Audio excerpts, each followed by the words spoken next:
All right, time to get down to the Mr. GLOAT podcast, Chapter 2 of the Road to the Undisputed Minimumweight Championship. Chapter 2, the WBC. Now, guys, last time we did talk about the first half of the WBC. Keep that in mind. Pretty much, we did. Because the linear weight title was together with the WBC at the time during its first fight in October of 1987 for the WBC Minimumweight Championship. So we know that. And there were some interesting names in boxing at the time with Hiroki Ioka and Napa Kiwanchai. Kiatwanchai. The Jake Paul of Thailand, keep that in mind, and some others from Jum Hwan Choi and Hideyuki Hoashi and Ricardo Lopez. And guys, there was a lot of information I want to talk about the Rosendo Alvarez and his boxing career, but he was the WBA champion at the time, so I'm going to talk about his story and about that controversial first fight with him and Lopez and the headbutting and the points decision. I'm going to save that for another time. We did talk about the WBC with the linear weight title at the time. And guys, ever since Ricardo Lopez retired the belt at the time, I did question his title reign and how his 21 title defenses with his WBC and linear weight title were questionable because at the time the minimum weight didn't have great competition. And when he did talk on a guy that was undefeated, it just depended on how their resume was and how lousy it was, depending if it was good or not. So pretty much that's what we did. But ever since, with everything going on and the WBC belt was brought in, when all was said and done, technically the real story came when Wanadi Singwansha was interim champion around the time of 98 and so on. And, well, he was delivered the belt in September, and then he lost against Jose Antonio Aguirre in February. And technically that's where we ended the podcast there from the first episode. So Jose Antonio Aguirre, was he a great boxer at the time, even as a next Mexican fighter? Well, to be honest, guys, considering he lost his first professional fight earlier in his first couple years by 10 rounds of point decision against someone, but went on the next year to become North American Boxing Federation minimum weight champion in the early part of 1998, and went on to fight along with it until he defeated the guy for the belt in Thailand. He went on to defend the belt against a Jose Luis Zepeda, a 27-8-2 fighter, and won by 5th round KO. And considering that he only defended this title 7 times from the span of February the 11th, 2000 to January the 10th, 2004, so under 4 years he defended the belt 7 times. And his first title defense was, well, considering his first title defense was not much. His second title defense in October, 3 months after July the 7th of that title reign, he took on a guy named Erden Chaloun. That's spelled Chuluun. And the guy had a record of 5 wins, 2 losses, and 1 draw. He lost by 4th round KO. And these fights did take place in Mexico. The guy was from the country of Mongolia, which is kind of crazy, and his nickname was known as Hurricane. And we have another Hurricane. The guy's first 2 matches ended with losses by KO in 97 and 98. Then his next fights, consider those fights were 10-4 and 21-4 record. His first 4 wins in his 3rd to his 6th professional fight were records of 15-5, 13-18-1, 4-3-1 for the Pan Asian Boxing Association Minimum Weight Championship, and the 12-1 fighter against a South Korean fighter, which was his better win. until he had a points draw against someone with a 4-4-1 record in 99. Bad. While retaining the belt. And he took on a 22-2 fighter named Mongkol Charoen from Taiwan. And he won the fight by technical decision. Considering that being said, but the thing was, like, even though the fighter was 22-2, depending on who you think of his resume was good, because as I said before, guys, and I'll say it again, it's really hard to understand how good the resume was back then. So I really can't tell the truth of if this is legit or not. The guy lost the fight, and then he came back 2 years later to take on a guy with a 7-3-1 record, scores a split decision, and then fight someone else as well in South Korea from a 28-10-3 record the next year and lose that fight. And sadly, the Hurricane never fought again. So technically, what about the other title reigns? Well, his other fights in 2001 are somewhat different. He takes on a guy named Manny Melchor in February the 2nd in Tijuana. A guy with a record of 38 wins, not bad, 6 draws, I'll agree with that, and 30 losses. 38 wins, 30 losses, and 6 draws. Even though his last 6 fights were a win, but the last one was a draw. So the guy was already trying to come back from a loss, and that loss was against someone that I really don't know who it was, and to be honest, I just don't get it. This guy did not deserve it. And I'm actually shocked that this guy went the distance as a jobber / journeyman. The guy went the distance of 12 rounds, considering the scorecards were from just wide margin. Just wide 118, 110, 120, 107, and 20-8. So, yeah. His next fight after February the 2nd, he goes to November the 11th, 2001 against Wolf Takemitsu, a Japanese fighter fighting in Okayama City, Japan, and Budokan, which is a good place to box. And the guy had a 19-3 record, and technically it seemed like he was fighting in his country of Japan, so he won it by round 3 TKO, so can't say much about that. But surprisingly, his legit first big win was against Juan Palacios. And Juan Palacios was one of the few Nicaraguay fighters losing his first professional fight against in his 5th professional fight against another undefeated fighter during his early career, but would go on to pick out a good win the WBO Latino Light Flyweight Champion in 2002, only to go down to the weight class again to box against Jose. And surprisingly, he almost won the fight by split decision. All 3 judges had 115 to 112, but 2 of them had it for Jose Antonio. Surprisingly, as for our boxing buddy Juan would actually continue not to give up in his boxing career in the next few years. And we're going to talk about him later in this episode because his story is not over yet. And I'll give him respect. He tried. Unfortunately, by the end of 2002, which took him a year until Juan boxed again, he fought against a guy named Juan Alfonso Keb Baz, 36-1 fighter in his country of Mexico City, won by 7th round TKO, and then fought against someone with a 23-9 record named Hoshino, also from this time in Yokohama, Japan, and won by a round 12 TKO decision, considering 2 of the judges had him favored 106 to 103 and 106 to 105 for his opponent. So, yeah, another round 12 knockout.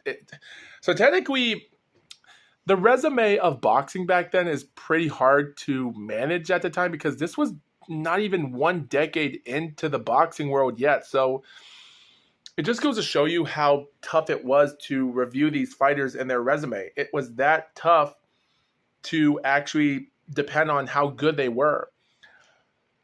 But considering he did win the fight, considering the guy's resume might not been that much, he would finally get his first big break, because in January of 2004, Eagle Den Junlapin, an 11-0 fighter living in Japan, Tokyo, but born in Taiwan, did the unthinkable.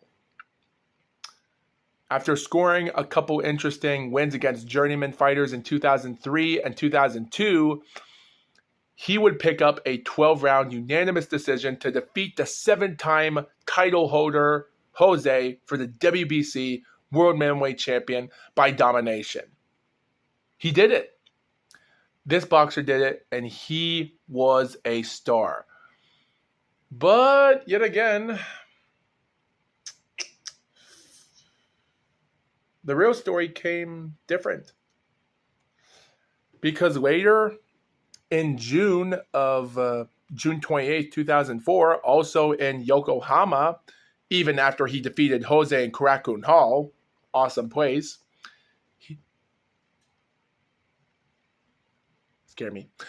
he settled out a round 8 technical decision against Satoshi Kogumazaki, a 21-5-3 fighter with an interesting resume, not bad resume, but somewhat to be ranked, but not much, because there's not a lot of interesting fighters in the division at the time, but it was a win nonetheless.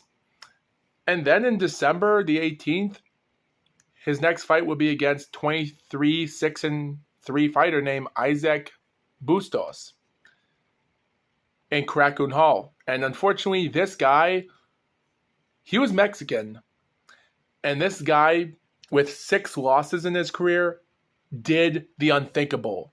He went into Korakuen Hall, and after 3 tough rounds of competition, with all judges favoring our Japanese friend here, we come to round 4, and not even 1 minute into the 4th round, our buddy the Eagle, Eagle Den, injured his right shoulder. Not even 1 minute into the 4th round, to step out of the fight, giving Isaac Bustos an underdog victory, and one of the first underdog wins in history in minimum weight boxing, even in the WBC belt.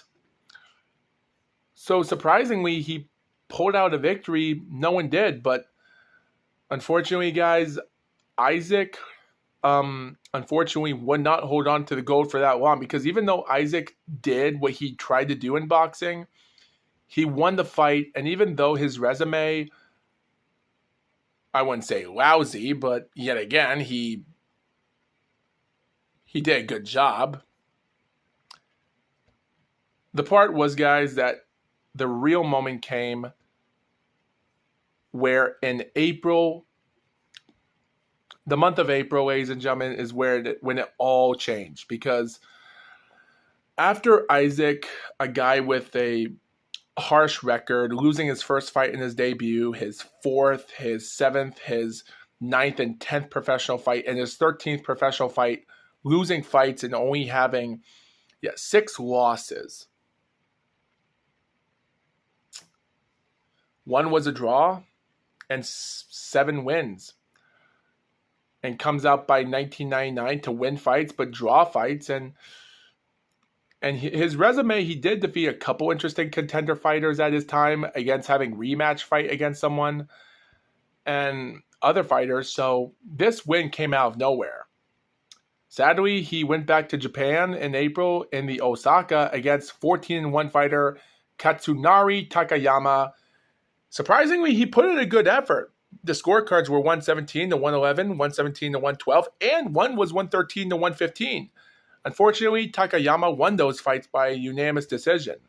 Still, 12 rounds nonetheless, it was pretty good, even though Bustos lost his title in his first defense after a fast and buzzier challenge, considering how hard it was. It didn't stop him to fight for the WBO title next year against an undefeated fighter named Ivan Calderon, which we'll get to that moment some other time. But still, that would be the end of his career, but still. But unfortunately, guys, Katsunari Takaneyama would fight against Ego Den Junapan again. And Junapan fought back for his title only to secure his win in August by a 12-round unanimous decision. Depending on who you think got the scores right, that's up to you. And then in January the 9th, after leaving Korakuen Hall for that win to become two-time champion, he retains the title against a 14-2 nobody fighter named Ken Nakajima, settling it by round 6 TKO. Round 7. And then in May the 6th, 4 months later, he fights against an undefeated 22-0 named Rodel Mayo. And if you think his resume was that bad, well, to be honest, this Filipino fighter brought in a lot of works. Now, his fights in his career at the time weren't that much surprising, but the only thing he did have was an undefeated record and an Oriental Pacific champion in the minimum weight. He lost the fight, unfortunately, by 114-113, 115-112, and 117-111 by 3 of the judges' scorecards. And even though successfully defending his title, even though eventually wearing down anything against this guy,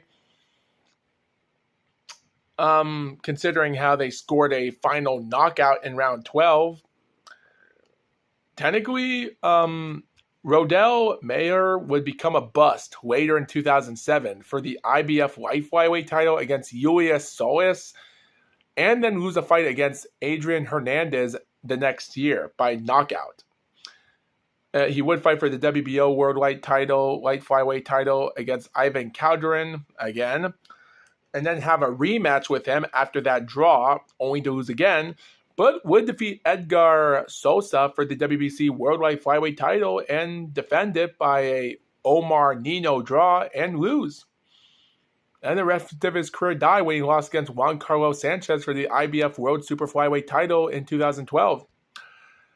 Can't say much about that guy's career, but it was a good win. And to be honest, Ego Den did what he had to do.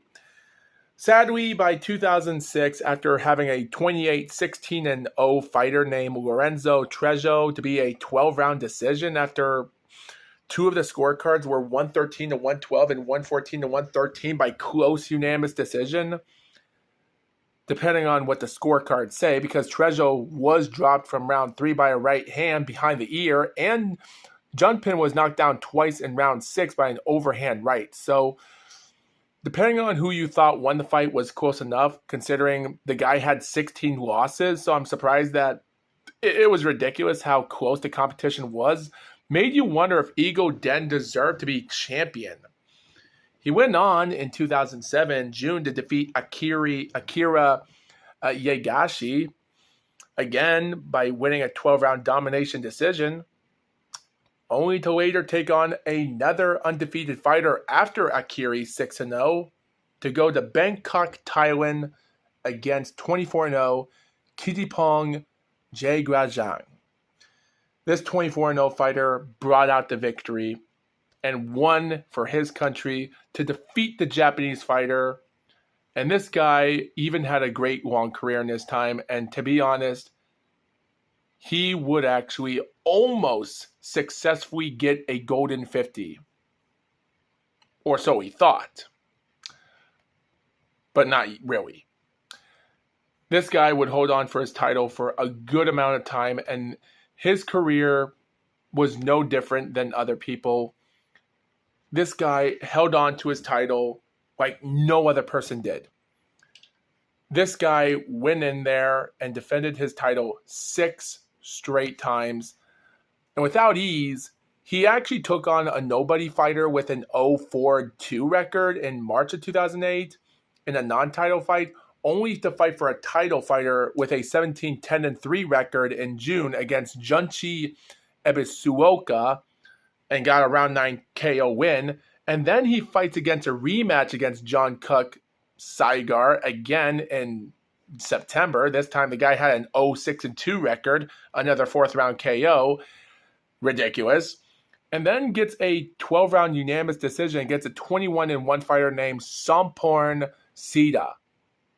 And then he gets another non-title fight in March against an 0-2 fighter.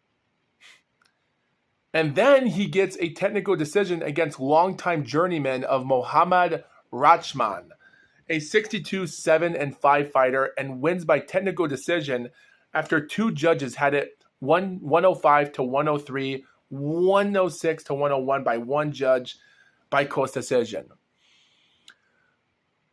So his first title defenses weren't much than you would expect, but I don't know. He gets an 0-3 fighter for another non-title fight in July. And to be honest, guys, we get non-title fights against Filipino fighters a lot more. And we're going to get to that soon.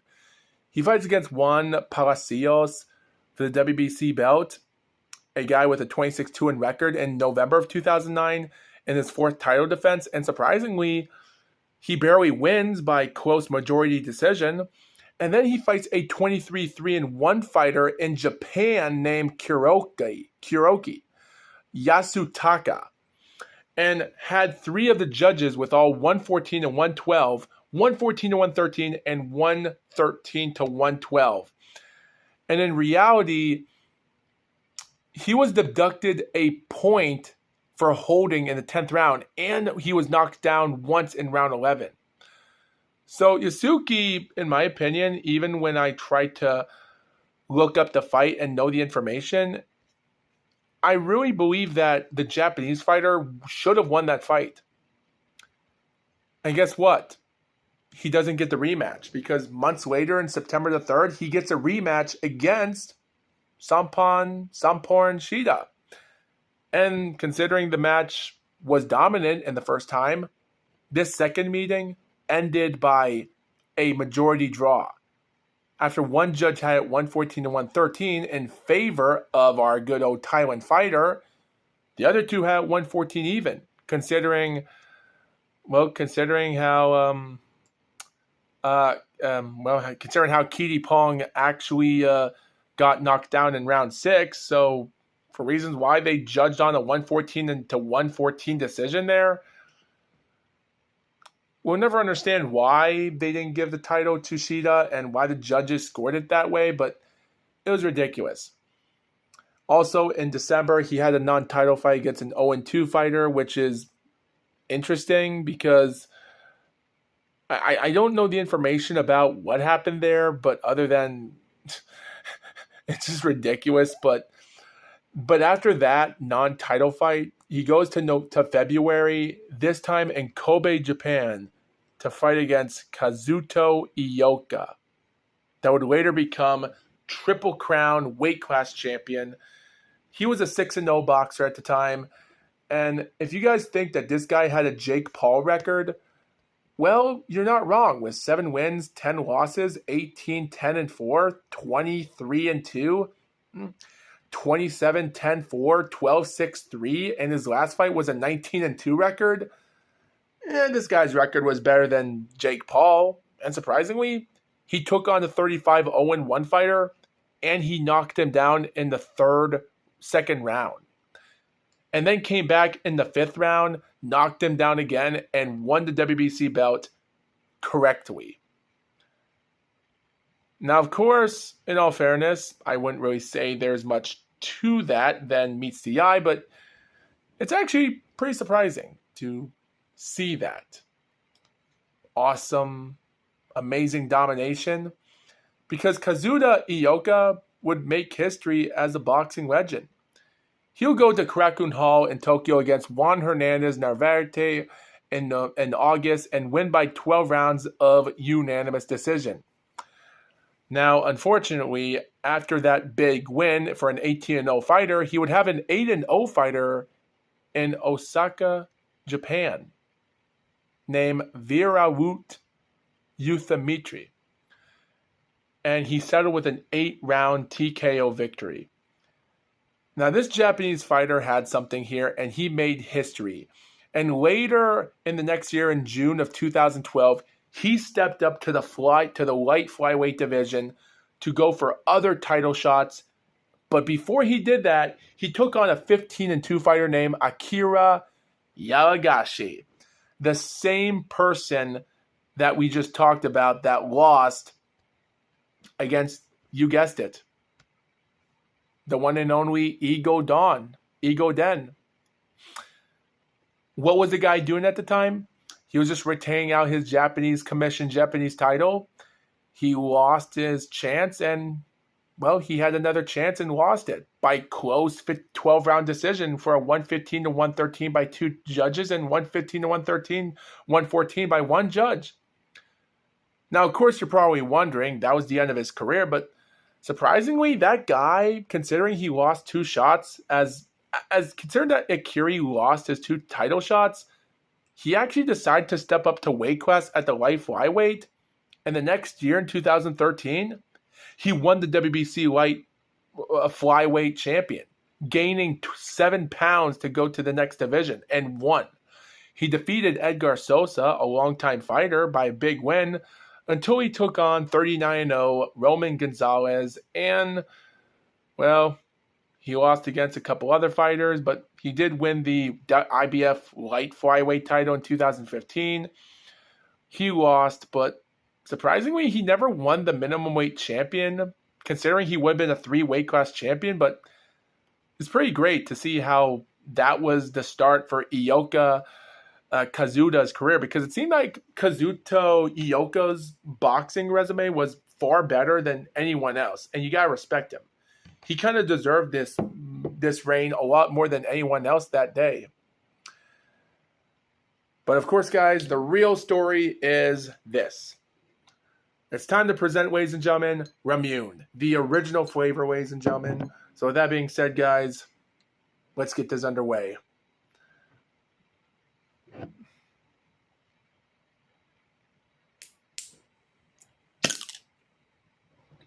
Sorry you didn't see that, but I just didn't want to get my laptop wet. But anyway, cheers.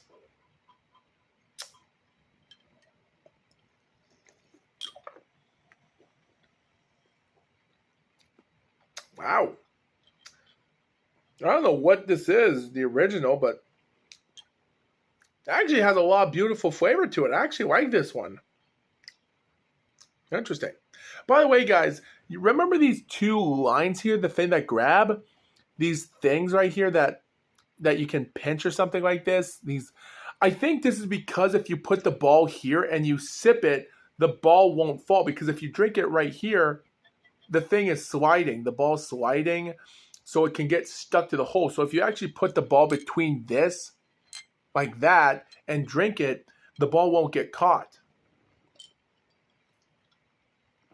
Piece of cake, man. Man, Japan really knows how to make these ideal bottles easy to do. I actually like that. But ladies and gentlemen, we actually have one boxer from China. Ladies and gentlemen, China doesn't have a lot of world champions, just barely a handful, from women to men. Let's talk about Chaozhong Xiong. This guy was like the Rey Mysterio. Like, his facial expression, he looks like Rey Mysterio. Like, this guy was a 5-foot-tall luchador person. It's like he looks like Rey Mysterio without Rey Mysterio wearing his mask in WCW during the final years of WCW without wearing the mask. That's what this guy looks like. And to be honest, this guy had world title fight for flyweight back in 2009 when he lost. But when he stepped up to the minimum weight division, considering he did actually lost in flyweight titles at the time in 2012, he fought for the WBC belt, vacant title against Javier Martinez, and won it by a 12-round points decision. Later on in 2013, he had one other top title defense and another one that was a nobody fight. He went to Dubai in the next country to fight for a majority decision against Denver Cuello. And even though Zhang had 1 point deducted under WBC rules due to accidental headbutt, and when Cuello was cut due to a clash of a headbutt, Zhang was knocked down in the first round as well around the time. He barely won the fight by majority decision from 115 to 112, 113 to 110, and 113 even. Surprisingly, against 33, 4, and 6, it was a good win for him. It was his best win of the entire fight of his career because he took on a 7-5 fighter later in November against a nobody, won by round 5 TKO, and then took on 12, 4, and 1 unbelievable win against Oswaldo Novoa. And this guy, surprisingly, did the unthinkable. Now, guys, even though we already know that Kazuda Ioka did actually vacated his title, but did you guys also know that Kazuto Ioka was also somehow he was a legitimate champion of the WBA? Well, guys, we'll talk about that some other time. But did you also know that Akira Yayagashi was actually WBA champion as well in the minimum weight? Which is weird because I keep forgetting I'm looking up BoxRec, and BoxRec doesn't have WBA anymore, so I gotta make sure not to forget about that. So apologize if I make those mistakes. But guys, Oswaldo Novoa defeated this fighter by round 5 TKO in his country, and surprisingly, he defended a 12-2 and 8 fighter named Alcides Martinez. Later, 4 months later, by knocking him down in the first round and ending it in round 3. But guys, the real story is a guy named Cheafon Musri. Guys, this guy would also be known as Wenhang Menayofin. Guys, for the next several years, this guy had 12 title defenses. And his record, I don't want to talk about this record because it's ridiculous and it still upsets me that he didn't retire for good because it upsets me. The guy's career started off interesting, but he was never a knockout artist. He was never this or that.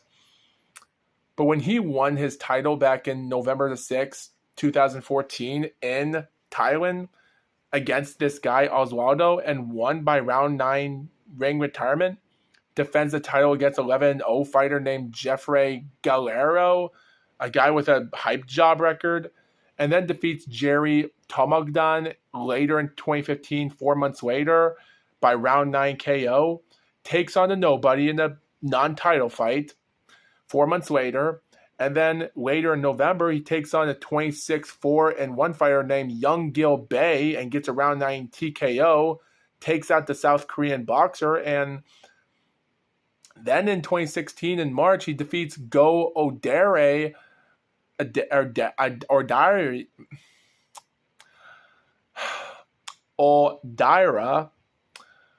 by defeating him by round 5 TKO to retain the title.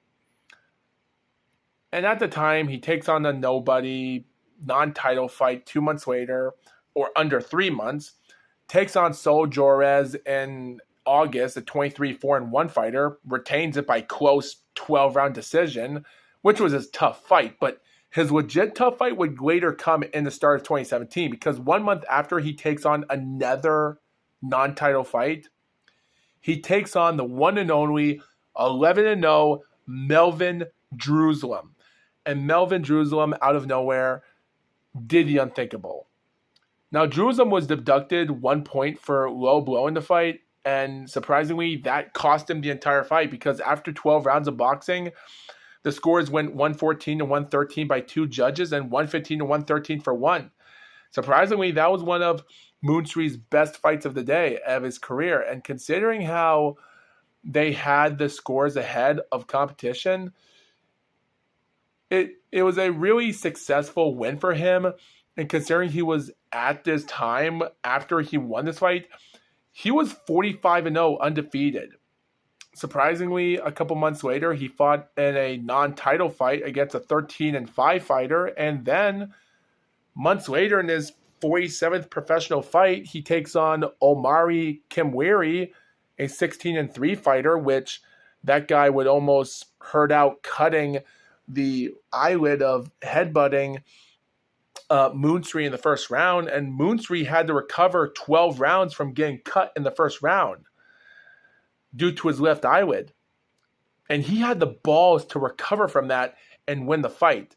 And I'm like, this guy has to retire undefeated after he's 50. And no, he has to. Later in August, he fights against a nobody fighter in a non-title fight. He takes on a Japanese fighter named Tatsuya Fukuhara, a 19-5-6 fighter, which I thought was going to do an underdog victory, and he almost did. But then in May the 2nd, 2018, he takes on Leroy Estrada. And Estrada's career, and guys, I don't want to talk about the resumes of all these fighters, but considering this guy was from Panama, there wasn't a lot of greatness into his career except having a WBC Latino Minimumweight champion 2013 and not a lot of interesting fights except defeating Saul Jorez in May last year in 2015, considering he was knocked down in round 9 but recovered to win that fight, which made sense for him to be in this fight. But the rest of his career actually came to an end because of this. He couldn't get nothing done in this fight. He was getting beaten up, and Moonsri already knocked him down a good amount of times in the first rounds until he got him in round 5, and his 50th professional victory came from that, a round 5 knockout.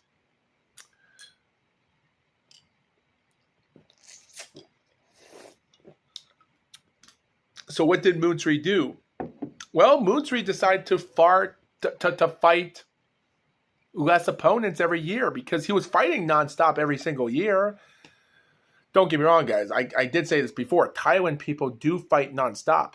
He fought against Pedro Tundran, which would later become a world champion himself, go 12 rounds of decision, defeat that guy after the guy got abducted a multiple of points for low blows in that fight. Takes on a nobody months later in November. Then in May the 31st, he takes on Tatsuya Fukuhara again, barely gets an 8-round technical decision by injury of headbutt, then takes on Simpili Konko, a former IBO minimum weight champion, which he vacated the title. Konko, former IBO champion, vacated the title to fight for this belt. Why would you vacate the title if you were... I don't get it. And guys, this is the reason why it's hard for me to understand why these boxers can't unify their title if they can't. Even though Kazuta Ioka did become champion in his first several fights, and he unified the title when he stripped him. I don't get it. So, yeah, Moonsri retains the title by 12 rounds decision. Oh, and by the way, I forgot to mention, considering if this is actually a fun thing to look at, but it makes me wonder why Moonsri decided to not box for over 13 months when he fought against 34-0 Panya Pradabsri in November of 2020. I know the COVID virus was there at the time, but he should have never fought again. And after 12 rounds, Pena defeated the 54-0 undefeated fighter, and by 115 to 113 by all judges' scorecards. Yeah, not good. Pena went on to get stuff done. Moonsri took on a nobody in 2021 because of that fight, and unfortunately, Pena, he had a nobody fight as well that same year. November, he took on a 93 fighter named Denai, whoever he is, 12 rounds win, and then they have a rematch in March, and he dominates Moonsri, and Moonsri never fought again. And then in 2022, in August, he fights against Norihito Tanaka and wins by 12 rounds. But then has a rematch with him again in June of 2023, only to knock him down in round 8 by TKO. Oh, yeah, and fun fact, Moonsri did actually fight again in 2022, a couple months later, by a no-contest fight where there was actually talk where his opponent that had 6 wins and 6 losses won by second round TKO, but then it was included by, according to Thai rule, has been suspended for 30 days because it was declared a no contest to some reason, because he couldn't leave he couldn't go to another country after being in Indonesia or something. I really don't know why, but yeah. And of course, a couple months later, he lost against CP knockout Freshmart, and yeah, Moonsri's career was dead. In October of 2023, Panya lost against Yudai Shigeoka, which now this is going to be hard for me to talk about because Shigeoka and the Shigeoka brothers were trying to make it big into their successes at the time. Unfortunately, their careers were going to die instantly because after he was interim champion in 2023 in March, unfortunately, or April, he would fight against Melvin Jerusalem for the WBC belt in his country of Nagoya, Japan. Again, lost by split decision. Yeah. March the 31st, 2024 was not really a good year for Japanese boxing. The guy went on in August to fight for another fight to try to get back to the big league, and after Melvin Jerusalem already had his losses for title shots at the time, he did defend his title in September against a 21-1 fighter named Luis Castillo, and he knocked down his opponent in the first round, but he just decided to go 12 rounds of distance with him. He dominated Yudai Shigeoka in March the 30th the next year in 2025, and as of right now, he's still the champion. So, yeah, it just stinks to see how that ended badly. But looking at those title defenses and title reigns, I really don't know who deserves the best because it seems like Kazuto Ioka got away with this championship because he got over more because he unified the titles back in 2011. And none of these guys couldn't. Just goes to show you that this division isn't as entertaining as it is. It's more forgotten.